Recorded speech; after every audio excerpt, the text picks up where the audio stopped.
Thank you, Mr. Speaker.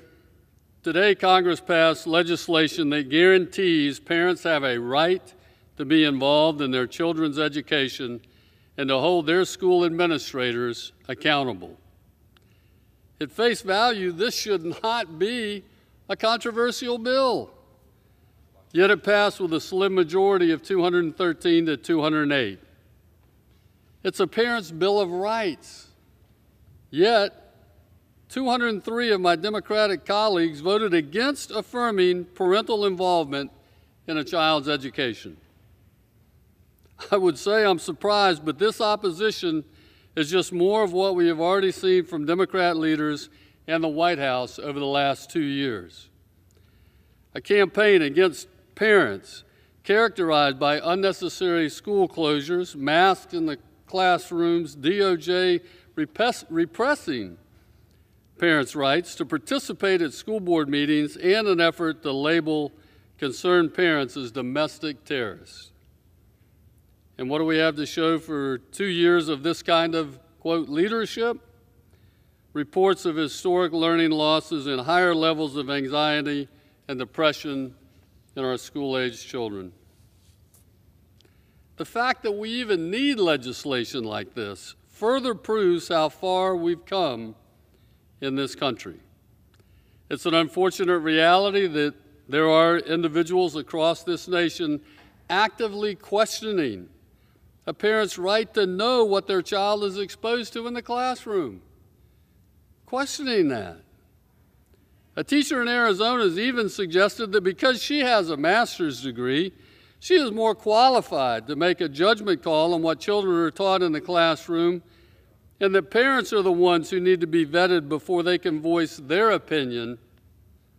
She even went so far as to say this: "We must remember," and I quote, "we must remember that the purpose of public education is not only to teach what parents want their children to be taught, but to teach them what society needs to be taught." Well, Mr. Speaker, I reject this idea that my children are her children. Call me old-fashioned, but I don't believe a parent's right to have a say in their child's life ends at the edge of the schoolyard.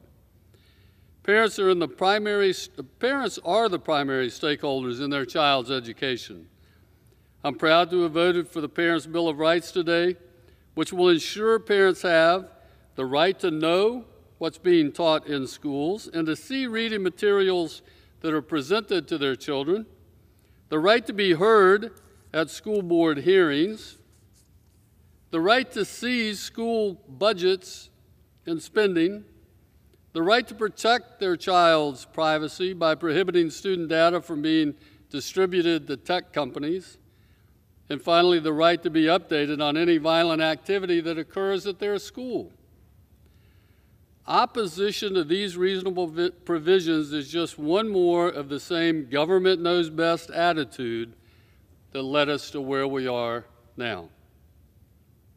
I'll put this plainly because this issue hits home, very close to home for me, and for every American family, regardless of party affiliation. The future of this nation rests on the education of the next generation. And while I believe that teaching is a noble profession and our educators deserve recognition for their service, there is not a world in which a loving parent should be separated from taking an active role in their child's education. As a proud father, grandfather, I am committed to ensuring education decisions are made as close as possible to the classroom so that the future of this nation remains rooted in freedom for all. But it needs to be made with students, parents, and teachers. And with that, I thank you and I yield back. Now, Mr. Speaker, I'd like to move that